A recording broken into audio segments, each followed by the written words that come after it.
Je ne sais pas si tu as vu le rapport sur le portail chinois Sohu. Ils ont dit qu'en cas d'attaque contre Kaliningrad, il ne resterait rien de l'Europe, que 34 millions de personnes mourraient en 5 heures. Tu crois que les choses pourraient vraiment devenir aussi folles? Je veux dire, qui serait assez fou pour ça? Who's that crazy? Qui est ce fou? Non, cela n'a aucun rapport sur le portail chinois. Non, ce que je veux dire, c'est est-ce que je pense que quelqu'un est à ce point fou? Je parle des Européens, essentiellement, et c'est du Royaume-Uni. They need to understand they will cease to exist. Ils doivent comprendre qu'ils vont cesser d'exister. Je viens de faire une interview. Je ne veux pas trop en dire, car je veux que les gens la regardent, avec Sergei Karaganov. C'est un penseur russe très reconnu, très influent. Il a écrit un article il y a quelques années dans lequel il avançait l'idée que les États-Unis n'échangeraient pas Boston contre Poznań. Ce qu'il veut dire, c'est que la Russie doit frapper préventivement l'Europe avec des armes nucléaires, car il ne croit pas que les États-Unis sacrifieront l'Amérique pour cette Europe folle. Il a fait cette déclaration à l'époque où Biden était président. Aujourd'hui, nous avons Trump, et c'est clair.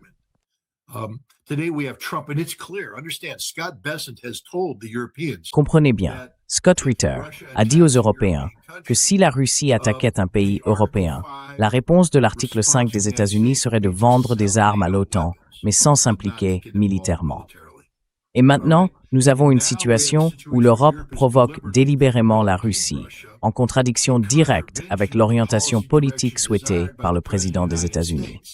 Ainsi, si l'Europe attaque, si l'OTAN attaque Kaliningrad, les Russes anéantiront immédiatement l'Europe. 34 millions de morts, si vous avez de la chance. Peut-être plus. Et il n'y aura absolument rien que les États-Unis feront à ce sujet, car nous n'allons pas sacrifier 150 millions d'Américains pour la stupidité de l'Europe.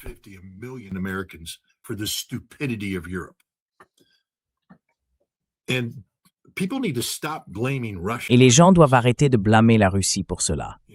Vous savez, la Russie est celle qui, en réalité, c'est la seule à avoir un plan de contrôle des armements. Elle veut prolonger le traité New START et les États-Unis ne répondent pas à cette proposition. La Russie est prête à s'asseoir et à discuter de n'importe quel aspect de quoi que ce soit, tant que cela se fait dans un cadre qui respecte ses intérêts nationaux légitimes en matière de sécurité.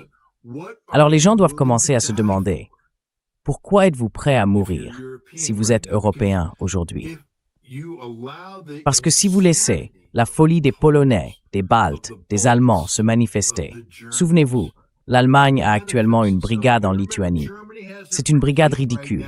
Elle ne peut rien faire.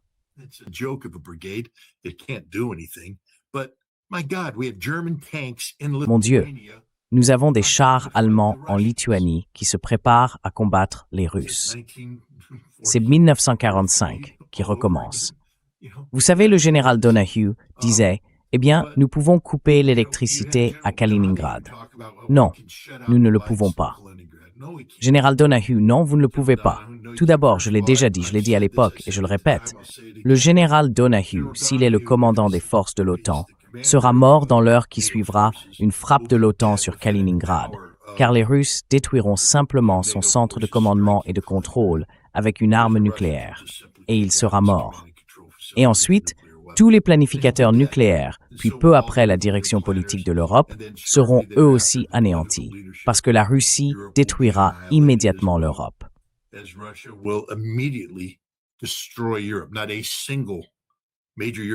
Aucune grande ville européenne ne restera debout.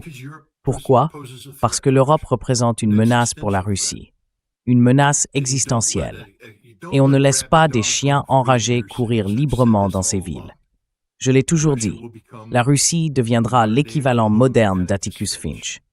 Elle prendra le fusil à contre-cœur et mettra une balle dans le crâne du chien enragé qu'est l'Europe aujourd'hui.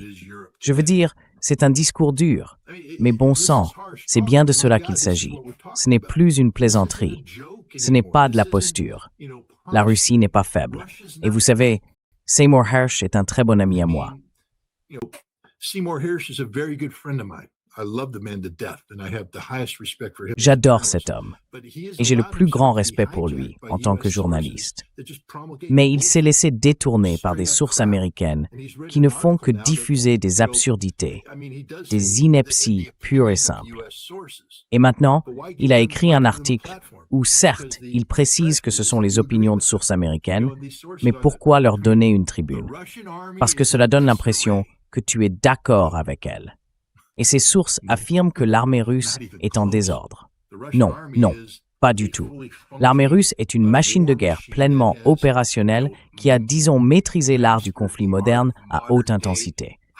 Je veux dire, peut-on pointer un problème ici ou là? Bien sûr que oui.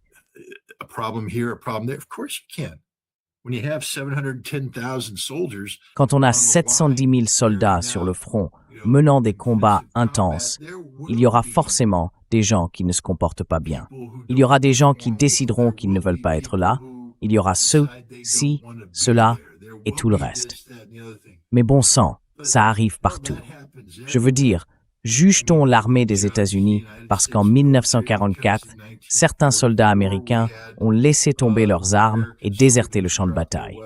Est-ce que cela prouve qu'il y avait un problème systémique dans l'armée américaine? Ou bien l'armée américaine était-elle l'une des meilleures forces de combat jamais constituées à cette époque, qui a fini par vaincre l'Allemagne nazie sur le front occidental? Les Russes en ce moment sont sacrément bons dans ce qu'ils font.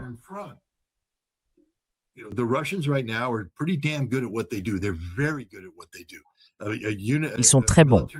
Une armée en désordre? Et le centre Rubicon, alors? Tu sais, c'est l'unité de guerre par drone que le ministère de la Défense a créée. Une force d'élite. Même les Ukrainiens disent, on ne peut pas approcher ces types. Elle a été créée pour éliminer les opérateurs de drones ukrainiens. Quand Rubicon arrive, les Ukrainiens savent qu'ils vont mourir, parce que c'est ce qui se passe. La suprématie de la guerre par drone, c'est ce que tu sais, Pete Hegseth et le secrétaire à l'armée Driscoll disent vouloir pour les Américains. Mais les Américains en sont très loin. Nous ne pouvons même pas rivaliser avec ce que font les Russes en ce moment.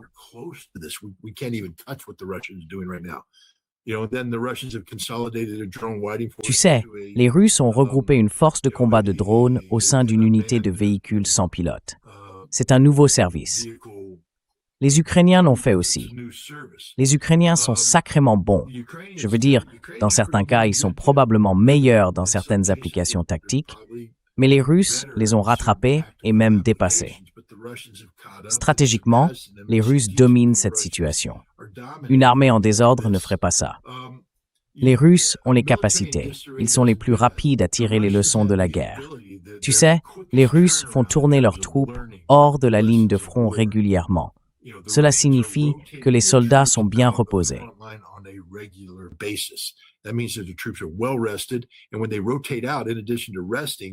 Et lorsqu'ils sont relevés, en plus de se reposer et de se rééquiper, ils sont réentraînés sur la base des leçons doctrinales les plus récentes tirées du champ de bataille.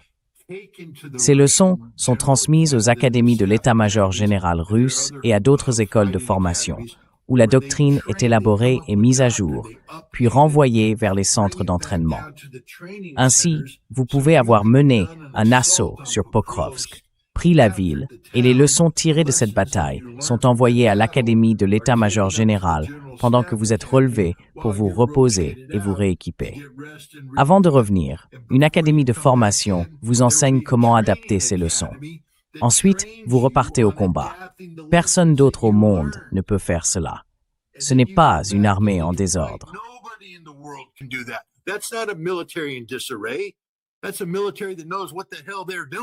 C'est une armée qui sait parfaitement ce qu'elle fait.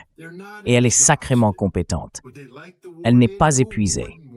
Aimerait-il que la guerre se termine? Qui ne voudrait pas que la guerre se termine? Tout le monde veut que cette guerre se termine. Mais les Russes n'accepteront pas que la guerre se termine sans victoire. Et la victoire est définie par la direction russe qui bénéficie du plein soutien du peuple russe. L'économie russe souffre-t-elle? As-tu regardé la séance de questions-réponses de plus de 3 heures de Vladimir Poutine ce matin? Combien de ces questions portaient sur l'économie? Un bon nombre. Et s'agissait-il d'une économie florissante? Ou bien les gens appelaient-ils pour dire « Hey, il y a des problèmes ici. La charge fiscale est lourde. Il y a des pénuries de poissons. » Je veux dire, on le voit bien. Le gouvernement russe combat-il tout cela? Non. Is the Russian government hiding any of this? No.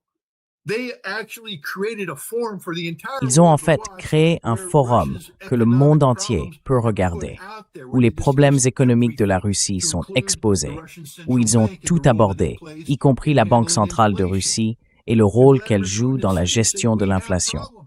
Et Vladimir We're Poutine est adjusting là, to this. We disant have to make « Nous avons adjustments des here. We have to do problèmes. that. That's Nous a nous deficiency adaptons à here. cela. We're Nous working devons on this faire here." des ajustements He's ici. not, Nous devons faire trying to ceci. fake people Il y a une out. lacune ici. Nous travaillons là-dessus. Il n'essaie pas de tromper les gens. Ce que l'on voit, c'est une nation qui fonctionne à tous les niveaux. Il y a des problèmes qui n'en auraient pas. 20 séries de sanctions imposées à la Russie par l'Europe, la saisie de 240 milliards de dollars de leurs avoirs nationaux, les États-Unis sanctionnant l'énergie, perturbant la manière dont ils tirent leurs revenus, qui n'auraient pas de difficultés. Mais la Russie, j'y suis allé.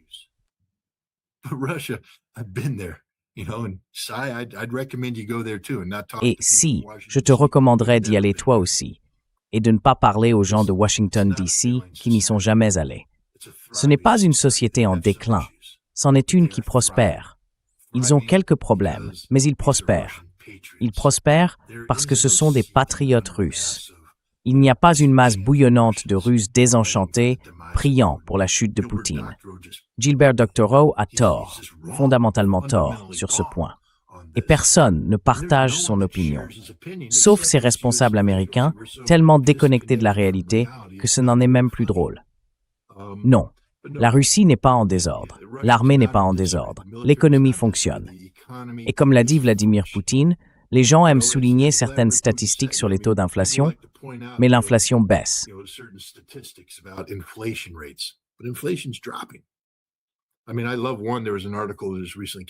Je veux dire, j'adore celle-là. Il y a eu un article qui vient de paraître, disant que l'espérance de vie moyenne d'un homme russe est de 68 ans. Ce n'est pas extraordinaire, ça pourrait être mieux, mais elle était de 57 ans en 1998. 57. Et maintenant, elle est de 68, alors même que la Russie est en guerre et perd des hommes. 68. Comment passe-t-on de 57 à 68? Cela signifie que beaucoup de choses très positives se produisent en Russie. Des choses qui inversent une tendance. On ne renverse pas l'espérance de vie du jour au lendemain. Il faut du temps pour changer les maux sociaux qui ont provoqué cela au départ. Vladimir Poutine a fait cela. Et la Russie d'aujourd'hui est une nation sur la bonne trajectoire. Je veux dire, les taux hypothécaires, on parle de 20%. 20% pour les taux hypothécaires. Oui. Mon Dieu. Je me souviens qu'en 1980, les taux hypothécaires américains étaient eux aussi proches de 20%.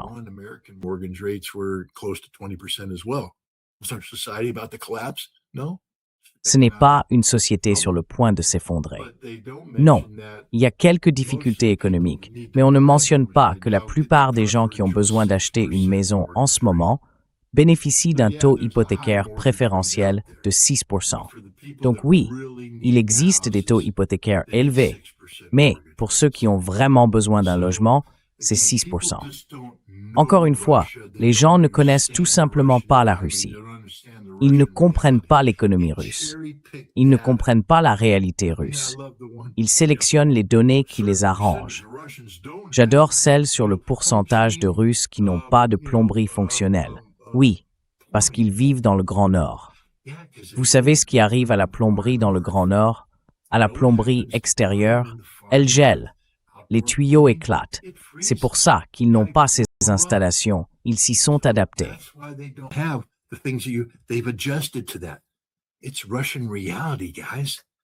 C'est la réalité russe, les gars. Mais allez à Moscou. Tout le monde a des toilettes qui fonctionnent. C'est un endroit moderne. Allez dans n'importe quelle ville russe moderne. Tout y est. J'y suis allé.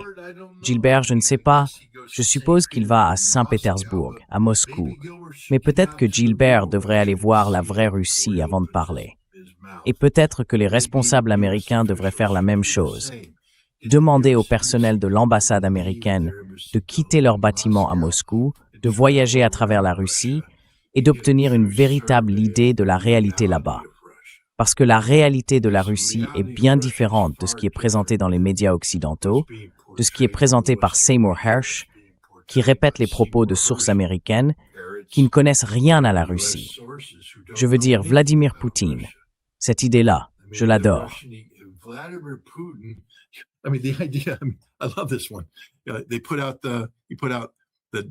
Il a présenté les 6 points que les Russes auraient apparemment concédés à Driscoll, qui est maintenant une véritable star. C'est le secrétaire de l'armée.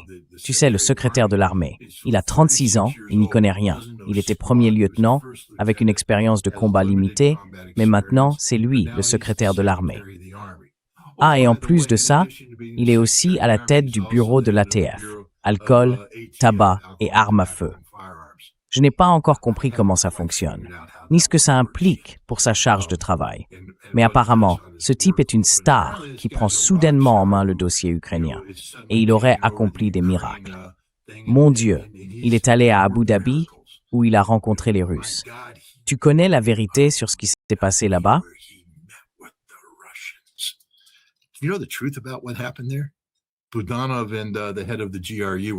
Budanov et le chef du GRU se sont rencontrés à Abu Dhabi pour discuter d'échanges de prisonniers. En gros, d'échanges de corps, parce que c'est ce qu'ils font.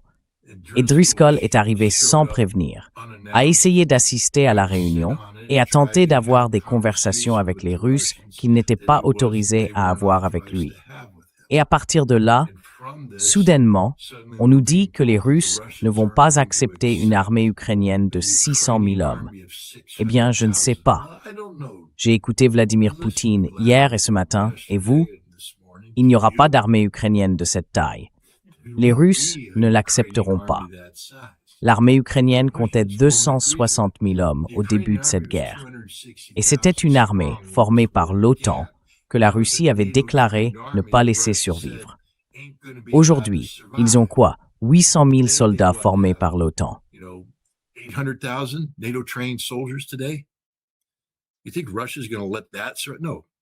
Tu crois que la Russie va permettre ça?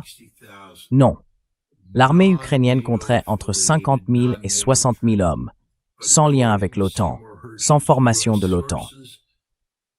Mais selon les sources américaines de Seymour Hersh, la réalité serait que Poutine accepterait soi-disant que cela se produise parce qu'il aurait perdu le contrôle de la guerre, que ses généraux seraient contre lui. Ces généraux ne sont pas contre lui. Qui diable a inventé cette stupidité? La population russe se serait retournée contre lui. Quoi? Il a remporté l'élection l'an dernier avec le mandat le plus large jamais obtenu par un responsable russe élu, et c'était une élection légitime. En temps de guerre, il l'a emporté haut la main. Le peuple russe a dit « C'est toi l'homme de la situation, c'est toi en qui nous avons confiance, c'est toi que nous voulons pour nous sortir de ce chaos. » Y a-t-il des problèmes en Russie? Bien sûr qu'il y a des problèmes en Russie.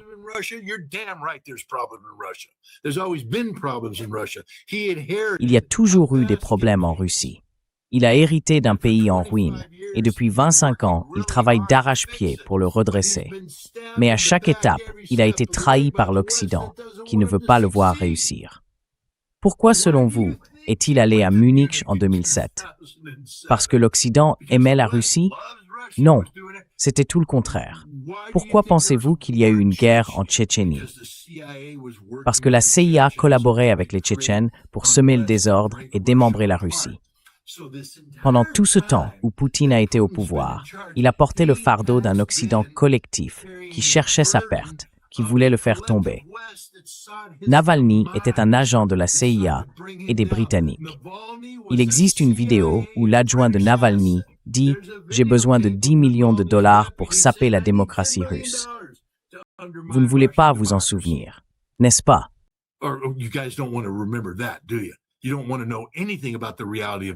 Tu ne veux rien savoir de la réalité de Navalny. un pantin contrôlé à 100% par la CIA. Ils ne représentent pas la démocratie. Rien de tout cela. C'était un complot occidental pour attaquer la démocratie. Et ensuite, quand la Russie s'est adaptée pour survivre, ils ont dit « Regardez comme la Russie est antidémocratique ». C'est tout simplement faux. Tout est faux. Joe Biden s'est rendu à Moscou en 2011 et a rencontré l'opposition russe pendant une année électorale, en disant qu'il serait mauvais que Vladimir Poutine se présente à nouveau à la présidence. Tu peux imaginer ça? Dmitri Medvedev venant aux États-Unis et disant « Non, non, non, non, non. Ce serait vraiment mauvais que J.D. Vance se présente à la présidence en 2028. » Les Américains diraient « Eh bien, merci d'être venu nous dire ça. » The Americans would go, well, gee, thanks for coming and telling us this. Or would we run them out, tar and feather and Ou bien, le chasserions-nous, le goudronnerions-nous, le couvririons-nous de plumes et le chasserions-nous du pays pour s'être ingéré dans nos affaires. Joe Biden est allé là-bas et a dit cela. Comment pensez-vous que les Russes réagissent à cela? Comment pensez-vous qu'ils réagissent à ce que Hillary Clinton a dit au sujet des élections, sapant la confiance du peuple russe dans les élections législatives qui ont eu lieu en décembre 2011, à la veille de l'élection présidentielle de 2012 qui a ramené Vladimir Poutine au pouvoir? Suis-je en train de dire que la Russie est une démocratie parfaite? Non.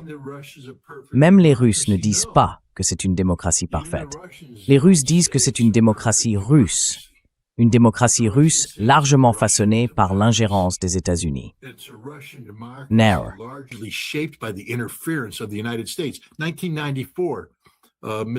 En 1994, M. Mary, qui était alors chargé d'affaires et chef des affaires politiques à l'ambassade des États-Unis à Moscou, rédigea un long mémorandum, le nouveau long télégramme. Il reprochait essentiellement aux États-Unis d'avoir détruit les institutions démocratiques russes parce que nous voulions maintenir Boris Eltsine au pouvoir. Ainsi, nous avons empêché la Russie de devenir une démocratie au moment même où elle aurait pu le devenir. Mais nous avons permis à Boris Eltsine de la réprimer. Comment l'a-t-il fait? Il a fait entrer les chars dans les rues en octobre 1993 et a tiré sur le Parlement russe. Il a envoyé des troupes dans le Parlement pour tuer les dirigeants démocratiques russes qui s'opposaient à ses politiques.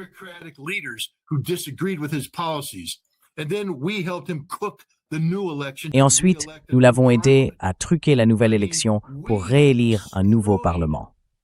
Je veux dire, nous avons détruit toutes les institutions en Russie, économiquement, politiquement, tout. Nous avons délibérément créé un désastre. Et Vladimir Poutine les en a sortis. C'est lui qui l'a fait, et le peuple russe l'aime pour cela. Y avait-il une minorité de Russes qui croyaient à tous les mensonges de l'Occident? Oui. Et devinez ce qui s'est passé après le début de l'opération militaire spéciale. Environ 900 000 d'entre eux sont partis, ont fui, parce qu'ils ne voulaient pas faire partie de la Russie de Vladimir Poutine. Où sont-ils allés? En Europe? Aux États-Unis. Et que se passe-t-il maintenant? La grande majorité d'entre eux sont déjà rentrés en Russie en disant « Nous avons fait une erreur ».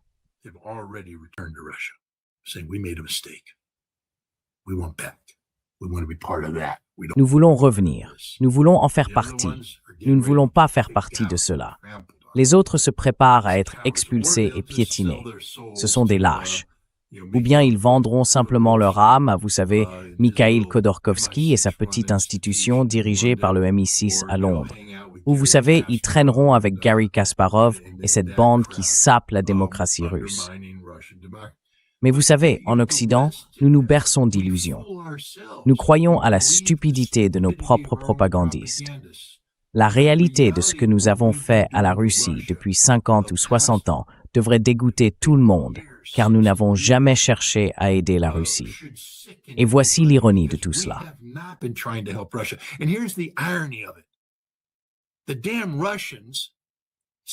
Les maudits Russes tendent encore une main d'amitié.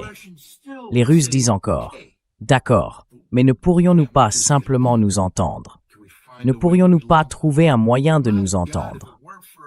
Mon Dieu, sans la patience et l'humanité fondamentale de la Russie, nous serions en guerre aujourd'hui. Parce que si les États-Unis étaient traités comme la Russie l'est, nous aurions rayé ces nations de la surface de la Terre. Nous ne le tolérerions jamais. L'Europe ne le tolérerait jamais. La Russie l'a toléré et a prospéré dans le processus. Je veux dire, pouvez-vous imaginer à quel point la Russie serait incroyable aujourd'hui si nous n'avions pas fait tout ce que nous lui avons fait? Si nous avions simplement permis à la Russie d'être la Russie de son propre gré, sans sanctionner son économie, en laissant son économie fonctionner comme elle le devrait, en laissant la démocratie russe évoluer comme elle devrait évoluer.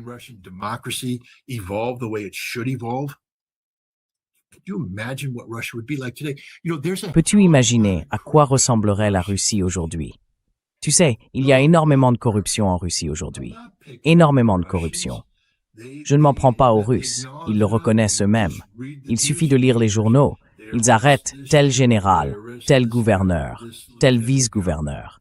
Il y a de la corruption en Russie aujourd'hui. Pourquoi? Parce que la Russie est devenue un État fondamentalement corrompu à cause de ce que nous lui avons fait dans les années 1990.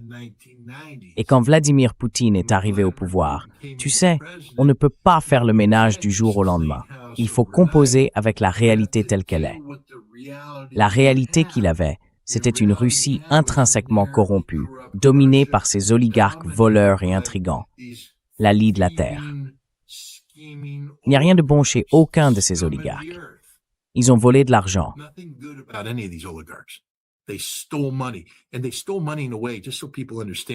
ils ont volé de l'argent d'une manière, juste pour que les gens comprennent, ils ont délibérément volé de l'argent aux retraités, aux Russes âgés qui avaient remporté la Seconde Guerre mondiale. C'est une grande histoire encore jamais racontée. Quand je dis grande, je parle de son ampleur, pas de sa valeur morale. C'est une histoire horrible sur ce qui est arrivé à des centaines de milliers, voire à des millions de ces retraités, les hommes et les femmes qui ont sauvé la Russie, qui ont sauvé l'Union soviétique par leur sacrifice, les gens qui ont combattu sur les lignes de front, les femmes qui ont travaillé dans les usines pour produire les armes utilisées par les soldats qui ont donné leur vie sur le champ de bataille. Ce sont ces personnes qui étaient chéries par l'Union soviétique, respectées par la société soviétique. Mais lorsque l'Union soviétique s'est effondrée, la Russie a appris à se détester elle-même.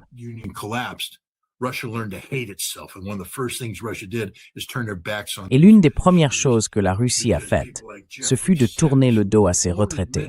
Parce que des gens comme Jeffrey Sachs, qui refusent de reconnaître aujourd'hui son rôle, sont venus et ont contribué à créer un système où le filet de sécurité s'est effondré sous les pieds du peuple russe. Ainsi, des millions de retraités ont été abandonnés. Et ensuite, que s'est-il passé? Le crime organisé est arrivé et en a profité. Il s'est associé aux médecins légistes et aux chefs de la police. Et en gros, les appartements devenaient abandonnés. Comment étaient-ils abandonnés? Eh bien, la mafia russe découvrait où se trouvait le retraité. Les enfants les avaient depuis longtemps délaissés. Ils étaient seuls. La mafia les emmenait sur une colline, les abattait, jetait leur corps, puis revenait faire déclarer l'appartement abandonné.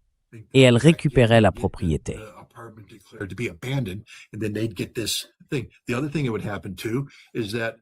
L'autre chose qui s'est produite, c'est que des gens comme Khodorkovsky entraient en jeu, parce que lorsque l'Union soviétique s'est effondrée, tous ces biens appartenaient à l'État. Donc tout le monde a reçu un bon, puisque cela appartenait au peuple. Chacun a reçu des bons qui étaient en quelque sorte des actions. Mais les gens mouraient de faim. Il n'y avait ni nourriture, ni soins de santé, rien.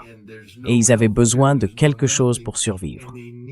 Alors, ces oligarques arrivaient et disaient « Nous allons racheter vos actions. Tenez, nous vous donnons assez de roubles pour acheter un peu de pain tout de suite. » Quand on meurt de faim et qu'on tient un morceau de papier, sans se rendre compte que cela pourrait valoir quelque chose un jour, mais qu'à cet instant on est en train de mourir de faim, on dit « Voici mon papier, donnez-moi de la nourriture. »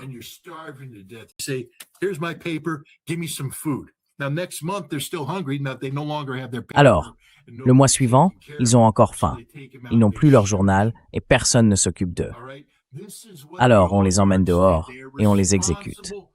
Très bien, c'est ce que les oligarques ont fait. Ils sont responsables du meurtre de millions de Russes, des millions de Russes. Ce sont des êtres humains méprisables.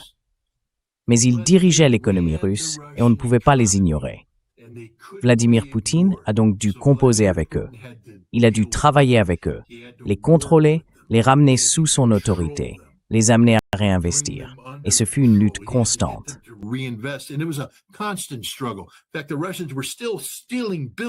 En réalité, les Russes détournaient encore des milliards de dollars ou de roubles de l'économie russe jusqu'à l'opération militaire spéciale.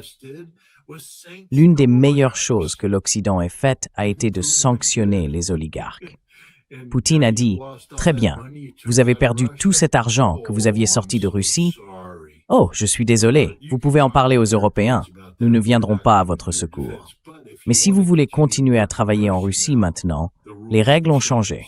Vous ne sortez plus d'argent de Russie. Tout doit être réinvesti dans le pays et tout doit se faire légalement. Ainsi, il commence à assainir la corruption. Mais cette corruption était systémique et la Russie y travaille encore. La Russie n'est pas parfaite aujourd'hui, loin de là.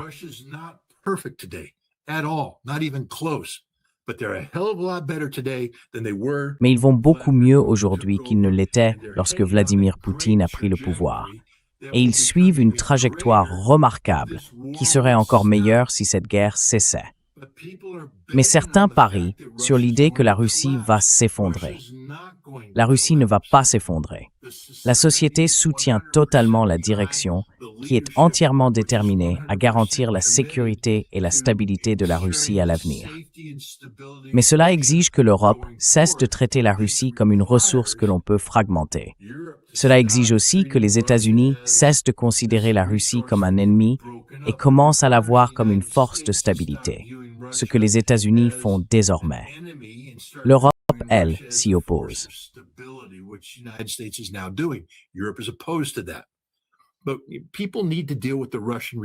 Mais les gens doivent faire face à la réalité russe. Et la meilleure façon d'y faire face, c'est d'aller en Russie. Aller en Russie. C'est pas difficile. Je peux le faire. Et mon gouvernement ne veut pas que je le fasse. Vous pouvez aller en Russie. Et une fois sur place, ils vous traiteront bien. Ils vous traiteront équitablement. Ils ne vont pas vous promener dans des villages Potemkin. Ils vous laisseront aller presque partout où vous voulez. Vous ne pouvez pas aller dans des installations militaires secrètes. N'essayez pas. Ils vous arrêteront et vous mettront en prison. Mais si vous voulez aller à Novosibirsk, allez à Novosibirsk. Si vous voulez aller à Yekaterinbourg, allez à Yekaterinbourg. Si vous voulez aller à Omsk, allez à Omsk. Si vous voulez aller en Yakoutie, allez en Yakoutie.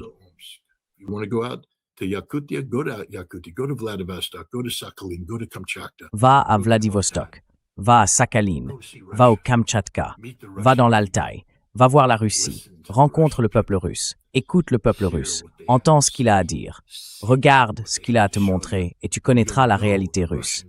Ne sois pas un Gilbert Doctorow, traînant avec un groupe d'octogénaires dans un café quelque part, à se remémorer les gloires du passé. Ne fais pas ça. Va passer du temps avec les vrais Russes. Va au marché local. Celui où tu ne vas pas dans les hôtels 5 étoiles. Même si tu en as les moyens, pourquoi pas. Mais va dans les hôtels 3 étoiles.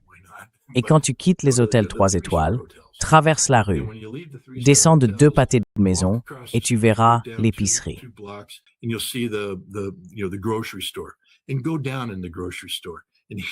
Et descendez à l'épicerie pour passer du temps avec les gens. J'ai fait ça chaque soir où j'étais en Russie la dernière fois. Je traînais simplement et je parlais avec le propriétaire du magasin et j'observais les gens qui entraient. Ce sont des gens ordinaires, des gens de la rue. Ce ne sont pas des élites, ce ne sont pas des riches. Et j'avais simplement des conversations avec eux. Comment allez-vous? Comment ça se passe? Vous voulez parler du prix du café? Parce que c'était l'une des obsessions de Gilbert Doctorow. Alors j'ai dit, parlons simplement du café, du prix du café. Qu'avez-vous remarqué sur les prix? Et ils auront une conversation honnête avec vous.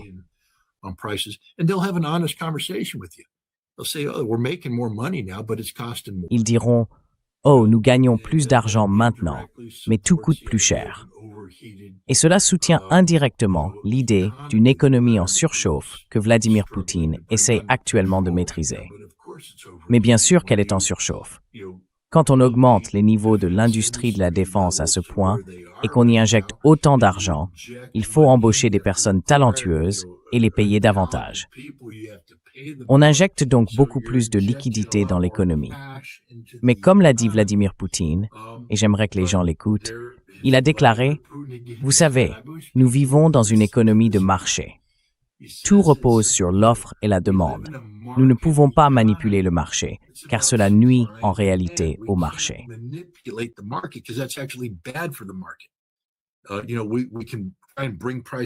Vous savez, nous pouvons maîtriser les prix en créant des conditions stables pour le marché. Mais si nous intervenons et commençons à contrôler les prix ici, nous perturbons le fonctionnement naturel de l'économie de marché. La réalité, c'est que le marché se corrigera de lui-même. Parfois, c'est une période de correction douloureuse, mais il se corrigera. C'est la réalité de la Russie. Je l'ai vu de mes propres yeux, et je conseillerais aux gens d'en faire autant. Et vous me direz pourquoi? Parce que si vous ne le faites pas, surtout si vous êtes européen, vous pourriez bientôt être mort. Il y a en ce moment des idiots en Europe qui parlent d'attaquer Kaliningrad comme moyen de se venger des Russes. Les Russes vous rayeront de la carte. The Russians will take you off the map.